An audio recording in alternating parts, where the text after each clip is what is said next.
Elevar a consciência de saúde. Cuidar desde a primeira hora. Abraçar a longevidade. Promover o envelhecimento ativo. Educar em todas as idades. Assegurar a prevenção. Modernizar e inovar. Reinventar a gestão da saúde. Servir cada vez melhor. Vamos dar voz aos especialistas, discutir boas práticas e evoluir juntos. Hoje em debate, a pessoa no centro da saúde. A importância da tecnologia na humanização do cuidado. Portugal Health Summit.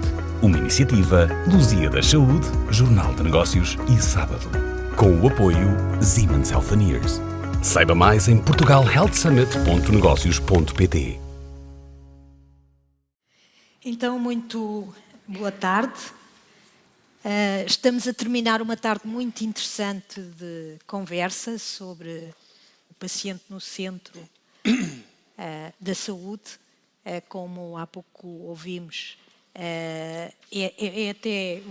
parece que não há saúde sem paciente e, portanto, é quase desnecessário dizer-se isso. Tivemos aqui uma conversa muito interessante, Dr. Vasco Pereira, e eu vou pregar-lhe aqui uma partida que é fazer de conta que o Vasco é jornalista, tem de chegar à redação e tem de dizer o que é que isto deu, afinal. O que é que vai contar, ou na redação, ou lá em casa. Eu já sei o que é que eu ia... A cosquice era uma coisa, a notícia é outra. Eu vou fazer aqui o disclosure. A Helena disse-me que ia fazer esta partida, então eu estou tomei 8 páginas de notas. Ai, meu Deus. Para tentar descobrir qual é que seria o título da manhã. E então eu cheguei mais ou menos a um engraçado como isto caminhou ao longo de toda os apresentadores, e eu cada vez mais acho que isto era um bom título, mas se decidi publicar com este título, depois tem que me dar crédito. Então, não sou eu que vou escrever, não sei quem é que vai escrever, mas eu vou, vamos dizer. AVC, acidente vascular controlado. Muito bem. A tecnologia, como é que a tecnologia nos pode ajudar hoje em dia, de facto, a controlar os percalços que vamos ter no na fundo vida. era, como é que ele se chamava hoje? O Alex. O Alex, não é? O Alex. O Alex, para quem tem filhos pequenos, também é o Rei Leão. Portanto, eu não consegui deixar de imaginar... Pensar no Rei Leão. Muito bem, na prática a tecnologia nos vai permitir controlar e ter, pelo que eu percebi, menos danos e até não ter danos de todo num acidente vascular cerebral. E não tinha mais nenhuma história para contar? Não, E lá em casa, o que é que vai contar? Que de facto, com menos graça talvez, mas de facto que hoje em dia nós temos que de facto utilizar e pensar na tecnologia como muito mais do que apenas a componente transacional ou curativa. A Sofia agora no wrap-up que fez da intervenção comentou até uma componente que eu não tinha atingido. De facto, a amplitude podia ir até ao ponto da literacia. De facto, hoje a tecnologia tem a capacidade de potenciar todas as etapas da nossa vida e esta cocriação da nossa saúde, que o Carlos falou, que eu penso também ser uma expressão interessante, que eu acho que esta accountability que temos que ter, a tecnologia de facto põe-nos isso, dá-nos esse poder e ao mesmo tempo esse dever. Nós temos também o dever de nos conhecermos, de conhecermos o que é a boa prática, o que é que devemos e não devemos fazer, para podermos, de facto, co-criar o outcome. E o AVC ser, de facto, a título do exemplo que foi dado, ser, de facto, algo que consegue ser controlado, consegue ser reduzido, minimizado e, no caso de ocorrer, conseguimos, de facto, então pôr a tecnologia que o Jorge falava no início ao serviço do doente quando ele precisa. Portanto, para mim, a amplitude, se quiser, é talvez a expressão que eu definiria o dia de hoje, foi que houve uma claríssima demonstração da amplitude do que podemos melhorar o estado da saúde individual de cada um de nós e como sociedade se de facto abraçarmos a tecnologia da maneira correta e a soubermos utilizar. Um dos apelos que também a Sofia, um dos sumários que a Sofia fez também, depois da conversa no painel, e que atravessou de alguma forma quase todas as intervenções, é a possibilidade que a tecnologia vai dar de libertar tempo para humanizar a relação do paciente com o doente e, inclusivamente, a evolução da tecnologia, como referiu, que vai permitir que aquele tal ecrã não esteja entre o paciente e o doente. Acha que, como gestor, acha que isso é viável ou, pelo contrário, que também ouvimos, vai servir para poupar e para, em vez de 2 enfermeiros ter um, em vez de 2 médicos ter um? Acha que é viável essa... Porque vai haver um aumento de produtividade, não é? Isso parece óbvio, não é? Acho que a questão é premente, acho que é importante. E eu diria que eu já fui colocado nessa questão e a solução que me pareceu óbvia e continuo a achá-la óbvia é, obviamente, aumentar a humanização. Esse ecrã que está no meio, entre os doentes, ou o PDA, que está o tal telemóvel que a pessoa está a mandar mensagens que não é um telemóvel, é parte de um processo, de facto. O Carlos falou muito bem que isto são dores do processo. Nós hoje, todos nós achamos que a tecnologia ainda tem limitações. Era muito mais agradável, como diziam há pouco, estar numa máquina e saberem tudo sobre mim. Não é? Nós, quando vemos aqueles filmes futuristas, as pessoas estão a regenerar dentro de uma máquina, quando nós hoje em dia temos linhas e temos feridas e temos não sei o quê. Enfim, nós no passado, eu trabalhei no Hospital de Cascais. O Hospital de Cascais, quando eu cheguei, tinha um conjunto de tecnologia ao serviço, teoricamente, do doente e dos profissionais. Mas a tecnologia não servia. Portanto, estava lá muita, havia uma grande dose de tecnologia, havia uma elevadíssima dose de investimento, capital, dinheiro, para que a tecnologia ganhasse eficiência e ganhasse segurança no processo, mas a tecnologia não estava adequada. E o Bruno falou há pouco da importância de nós, no momento zero, garantirmos que temos os profissionais certos a ajudarem-nos a testar, porque aquilo passa rapidamente de ser uma solução para passar a ser um empecilho. Exato. E de repente nós vimos, quando eu me apercebi do processo, estávamos perante no Hospital de Cascais, termos umas centenas largas de milhares de euros investidos numa tecnologia que claramente só estava a introduzir risco e erro no processo, porque não era adequada, não tinha, por exemplo, não havia Wi-Fi, portanto funcionava para uns, mas não funcionava para outros. Enfim, e nessa altura eu lembro que falei na altura com a direção clínica e com a direção de enfermagem e perguntei: qual é a vossa decisão? Porque a minha pode ser uma de duas. Ou tiramos este empecilho do processo e vocês voltam à enfermagem e aos cuidados clínicos do antigamente e andamos com umas chapinhas de papel que penduramos no fundo da cama e tudo bem, mas está lá escrito, é claríssimo. Ou então absorvemos a tecnologia, moldamos a tecnologia para que ela de facto passe a fazer parte do dia-a-dia dos profissionais e dos doentes.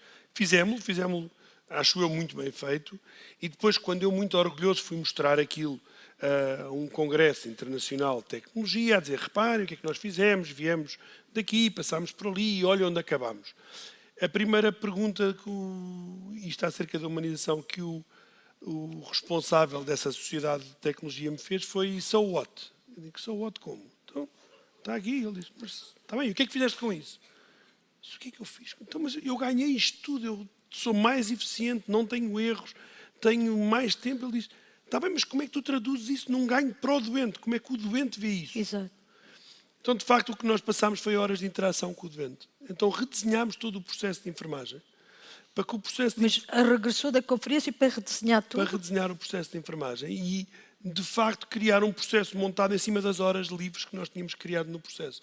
Uma das coisas que nós passámos a ter é que uma das coisas que existe nos hospitais, e vocês todos, quem já esteve em hospitais, deve reconhecer isto, que é a pior altura do dia, é se nós, por acaso, temos uma comichão nas costas ou uma dor nas costas, que não conseguimos lá chegar, carregamos no botão para chamar a enfermagem e estão a mudar o turno. É uma hora sagrada dentro dos hospitais. Não acontece nada porque os enfermeiros não estão disponíveis naquela hora. O que passámos a fazer é que a mudança de turno, que era feita tradicionalmente dentro de uma sala, todos juntos com os papelinhos a falarem dos doentes, passou a ser feita junto ao doente e, em vez de estar a falar das coisas que estão no sistema, que estão registadas no sistema, falaram da pessoa. Esta é a Helena tem esta idade, a Helena gosta de peixe. Mas isso reduz a produtividade, não? Não, porque estamos a utilizar horas que eram ineficientes de que os enfermeiros estavam a utilizar a registar coisas, para passar a ganhar relação com o doente. E o que fizemos foi que aproximámos o enfermeiro do doente, criámos a confiança necessária, reduzimos a taxa de quedas, reduzimos o número de queixas, aumentámos a taxa de aceitação do hospital, nós medíamos o NPS no hospital. Portanto, mas subiu. É isso que se passa também na Lusíadas? É isso que se passa na Lusíadas. As boas práticas do que nós vamos encontrando tentamos replicar. Às vezes não conseguimos, mas tentamos. Há um outro aspecto, nós vamos falar aqui um bocadinho também da atualidade, que é se acha que estas novas tecnologias, que nós já percebemos que podemos estar aqui numa fase de transição, não é? Para uma tecnologia que nos permite ser mais humanos, entre aspas, se estas novas tecnologias permitem também aliviar a pressão que os sistemas de saúde, sobretudo na Europa, estão sujeitos por causa da demografia e do envelhecimento da população? Sem dúvida. Eu acho que nós estamos perante uma altura em que, de facto, estamos a começar a tangibilizar toda esta proposta de valor que a tecnologia vem vindo a anunciar. E hoje vemos, claramente, soluções que há bocado o Bruno falou, de algoritmos de ajuda à decisão clínica, ou seja, que as Siemens também têm, por exemplo, muito na área de imagem, que é retirar dúvida, levantar, salientar propostas de decisão que ajudam o profissional, que naturalmente nós temos visto o que acontece com os serviços de urgência. Temos profissionais fatigados, cansados, sobrecarregados de trabalho e, portanto, são humanos e vão falhar, como a Helena e como eu falhamos. Se o sistema, se a tecnologia for um auxílio a que os olhos cansados vejam algo que não estavam a prestar atenção, então, de facto, estamos perante uma introdução de tecnologia que está a auxiliar. Isto acontece, está a acontecer por todo o mundo. Nós temos esta tecnologia hoje, eu diria, é standard, é mais ou menos como o ar-condicionado nos automóveis. Antigamente era um extra que se pedia, hoje em dia é standard. Isto é mais ou menos standard. Não deve haver equipamentos de alta definição de imagem que não tenham algoritmos que ajudem à decisão clínica, e essa ajuda à decisão clínica vai evitar o quê? Erros de diagnóstico. Falámos aqui há pouco de erros de diagnóstico, quer sejam eles falsos positivos ou falsos negativos. Vai ajudar a que as pessoas possam não ter que de revisitar o sistema de saúde e, como tal, desnecessariamente estar a sobrecarregar outra vez o acesso. E, portanto, para mim, o ponto da tecnologia, este foi um exemplo, mas nós temos vários exemplos, de como a tecnologia garante que a correta aplicação de cuidados ou correta prevenção, se quiser, se falar na componente do doente, da literacia que a Sofia falou, ou de ter uma correta preparação para determinados exames, que as pessoas que estejam... Falou-se há bocado dos comprimidos e da mulher que tinha que dizer para tomar o cor-de-rosa e o amarelo. Hoje em dia temos uma app que nos diz isso. Mas o ponto é, se nós conseguirmos olhar para esta ganho de accountability individual, nós somos cada vez mais co-criadores da nossa saúde e cada vez mais, tendo em conta a demografia, vamos necessitar de cuidados de saúde. Portanto, o quando, o como é que vamos necessitar, o como é que prevemos e como é que a seguir adequamos o tratamento àquilo que é o nosso estilo de vida, isto tudo vão ser ou são aplicações práticas do que a tecnologia pode ajudar neste stress que os sistemas de saúde por toda a Europa, por todo o mundo ocidental, se quiser, estão a sofrer por causa da demografia.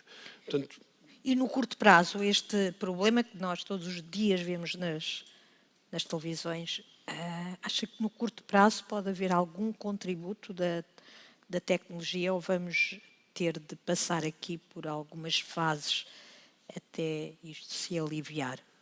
Tendo em conta que temos eleições daqui a pouco tempo, fases vamos ter que passar de certeza. Mas a mim parece-me que a tecnologia está a entregar hoje. Nós hoje vivemos mais, de facto, vivemos melhor.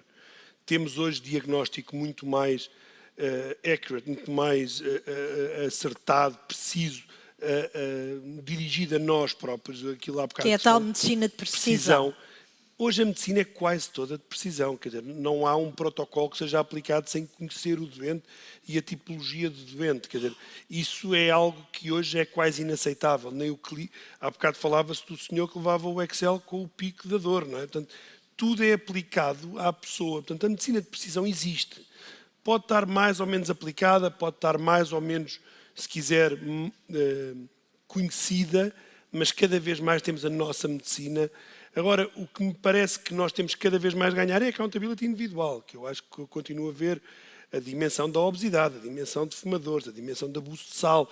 Há coisas que têm uma correlação direta com patologia. Mas o Vasco considera que nesta fase, então, o que pode estar menos desenvolvido é essa responsabilização do próprio paciente relacionada com a sua iliteracia? Eu acho que há uma desresponsabilização, se me pergunta isto, obviamente acho que não diria uma desresponsabilização, há uma oportunidade para haver uma maior responsabilização, isto talvez seja politicamente o mais correto, há uma oportunidade para que o doente ganhe maior, o cidadão ganhe maior responsabilidade na sua própria saúde.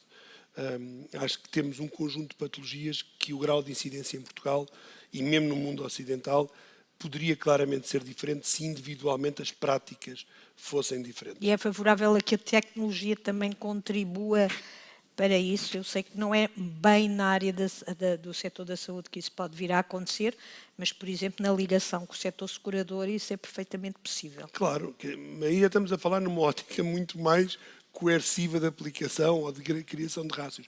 Mas se nós pensarmos nisso, é absolutamente. Não é? Nós temos a incidência de risco, não é idêntica entre uma pessoa que tenha um comportamento absolutamente consciente, ponderado, do que uma pessoa que é fumadora, que bebe, que é obesa. Quer dizer, a probabilidade do sistema vir a ser sobrecarregado com uma pessoa que tem multipatologias em virtude de comportamentos próprios, do que uma pessoa que poderá ter patologia, mas o comportamento dela ao longo de toda a sua vida... Mas no hospital já nada se pode fazer em relação a isso? Ou acha que se pode dar algum contributo? Não, damos. Eu acho que o mundo hospitalar, a medicina curativa, se quiser, a medicina que temos hoje em dia à disposição, tem um grau de resolutividade muitíssimo avançado. Nós hoje estamos num momento nota prática é a constante envelhecimento da população. Nós vemos cada vez mais anos. Outra é a taxa de mortalidade infantil, é quase zero. Quer dizer, é raríssimo ouvir-se falar de ter morrido uma vez. Portanto, estamos a falar... Hoje temos uma capacidade, a medicina tem uma capacidade de nos virtualmente prolongar a vida durante muito, muito tempo. A componente que depois está aqui neste prolongamento de vida, que eu acho que ainda não está totalmente resolvida, tem a ver com a componente cognitiva, que eu acho que essa componente ainda não estamos... a máquina em si, já conseguimos prolongá-la de bastante tempo. Portanto, a saúde hoje em dia tem... Quando diz cognitivo é as doenças neurológicas, é que ainda não estão tão desenvolvidas. Eu não sou médico e não sou a pessoa indicada para falar, mas quando assisto a estas palestras, aquilo que eu entendo é que aí não estamos lá ainda. Há aqui uma assimetria de desenvolvimento. Na componente mecânica do corpo, eu acho que estamos já bastante... desenvolvidos. Há outro tema que é fundamental para aplicarmos a tecnologia, até mais aquela que vem aí, em grande força, são os dados. Hoje, a Miriam, penso que já cá não está, falámos de dados sintéticos, que eu confesso que eu nunca tinha ouvido falar, de produção de dados. Como é que, sobretudo, vamos lá ver, nós no setor da saúde temos um grande setor com grande massa crítica, que é o setor público, não é? Em Portugal. Como é que o setor privado poderá ter um grau de desenvolvimento tão rápido na aplicação desta tecnologia que exige tantos dados para ser eficiente? Acabámos de falar de dados sintéticos e, portanto, há aqui uma componente de dados sintéticos importante. Mas eu diria que nós, cada vez menos, eu acho que a Europa pecou por hiperregular a dimensão dos dados. Os dados deveriam ser tidos como conhecimento e como tal de domínio público para se poder criar Desde que fossem seguros, não é? Desde que fossem seguros, anonimizados, seguindo as regras todas. Agora, o ponto é, obviamente, que todos nós estamos à procura de melhorar o sistema. Se uns estão no Serviço Nacional de Saúde e outros estão no setor privado, fazendo parte de um sistema de saúde que todos nós somos, eu diria, se quiser, utilizando a terminologia pública, beneficiários.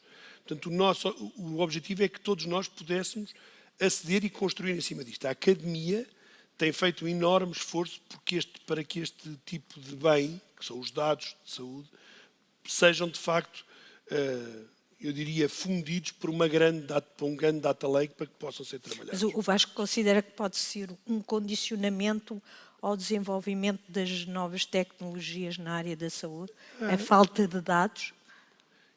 Eu não acho que... Não, a resposta é não. Portanto, acho que não é um condicionamento, acho que temos que nos organizar como equipa que somos de saúde nacional. De sistema e não só de serviços. Olhando para o sistema e olhando para a Europa e olhando para os cohortes que nos interessam olhar em termos de população para podermos, de facto, desenvolver tecnologia e participar nesta criação de conhecimento. Acho que no meio, entre o ponto A e o ponto B, há a política, que estávamos a falar há bocado, sobre vai haver eleições, etapas temos de certeza. Portanto, vai haver etapas neste processo que provavelmente todos desejaríamos que fôssemos muito objetivos na análise e quiséssemos ir imediatamente para as soluções. Se calhar gostávamos, mas naturalmente que há vicissitudes nestes processos que são, eu diria, mais políticas, mais processuais, que podem dificultar no ponto A ao ponto B. Mas eu não tenho dúvida nenhuma que daqui a um par de anos vamos olhar para trás e não nos vamos lembrar das vicissitudes do processo, mas sim do resultado a que atingimos. Do seu ponto de observação, não está pessimista de que nós possamos ficar atrasados no acesso da população aos melhores cuidados de saúde oferecidos pelas novas tecnologias por causa desses problemas? De dados, não, mas atenção que eu estou... E em relação a outros aspectos? De dados, não, mas... Eu acho é que nós temos de ter a noção de que isto tudo que falámos hoje é interessante, mas isto tudo, falou-se aqui no fim de forma talvez um bocadinho ligeira, isto tudo implica um forte investimento. Todas as coisas custam muito dinheiro. Isso leva-nos ao financiamento, da inovação. E como é que, como gestor, consegue conciliar aquilo que tem de fazer no curto prazo, não é? E os investimentos são muito pesados, pergunto eu, para garantir o futuro. São, e eu diria como gestor, mas que não estou no dia-a-dia dentro dos hospitais, portanto a minha missão não está tangibilizada todos os dias com um doente à frente. Eu acho que eu caio algures entre o Carlos e o comentário do Carlos e o comentário dos médicos e dos enfermeiros que estavam aqui, que é, uns têm a inovação e dos doentes, uns têm a necessidade da inovação no dia-a-dia. Os outros têm que estar a olhar para o dia da manhã. Os investimentos têm que ser feitos nesta ambivalência entre o hoje e o amanhã, porque eu não posso deixar de investir no da manhã, porque senão vou ficar fora de um comboio em andamento, mas tenho que conseguir resolver os problemas do dia de hoje. Portanto, ou voltando ao computador, eu vou ter de continuar a ter ecrãs, se calhar entre o doente e o médico ou o enfermeiro, porque eu tenho que tratar do dia de hoje. O dia de hoje trata-se com sistemas que na gíria nós chamamos de legacy, que são pesados, que não funcionam, têm muitos cliques, tenho que fazer um conjunto de coisas, mas não posso perder de vista do que vem aí do ponto de vista da tecnologia.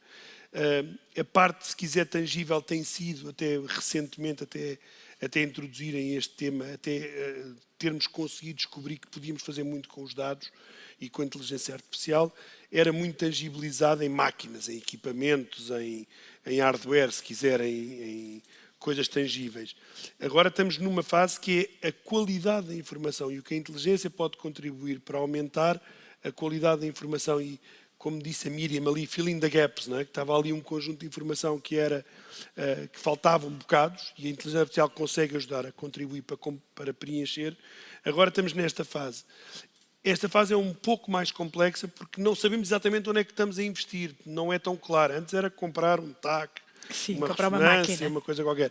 Agora estamos a investir num processo que pretende vir a adequar tudo aquilo que é a artilharia que nós temos de tratamento aos doentes em concreto e, portanto, tornar absolutamente preciso o tratamento. Portanto, estamos numa fase de transição de tratamentos para um tratamento de precisão absoluto e estamos naturalmente a precisar de perceber como é que se faz isto. A Miriam mais teve o dom, o mérito de conseguir traduzir algo muito complexo em algo relativamente tangível que até eu percebi, e eu sou advogado de base, portanto, quer dizer, para eu perceber aquilo estava muito bem explicado. Mas, de facto, agora saber como é que se investe, onde é que se investe, garantir que estes investimentos são todos, são passíveis de se construir em cima desses investimentos. Esse tem sido aqui, se quiser, o desafio meu como gestor, de como é que eu aloco recursos, assumindo que eles não são infinitos e, portanto, têm sempre custos de oportunidade. Se eu fizer aqui, vou deixar de fazer ali.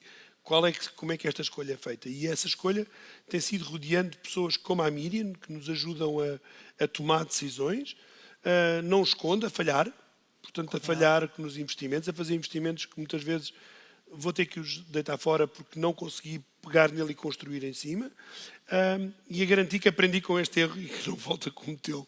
Mas de facto, é um ponto novo, eu diria, no mundo em que nós vivemos, que é passar a investir do tangível para o intangível num delivery que não é hoje, é amanhã.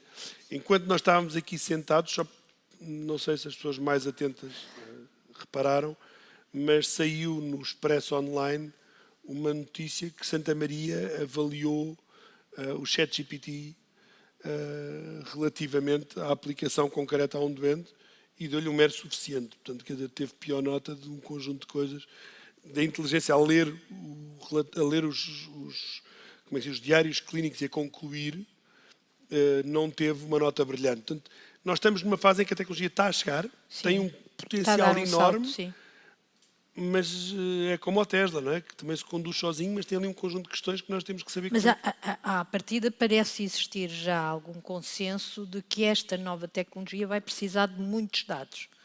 Sim, ou sim. ainda não tem essa... Não, claro, mas há muitos dados, Helena.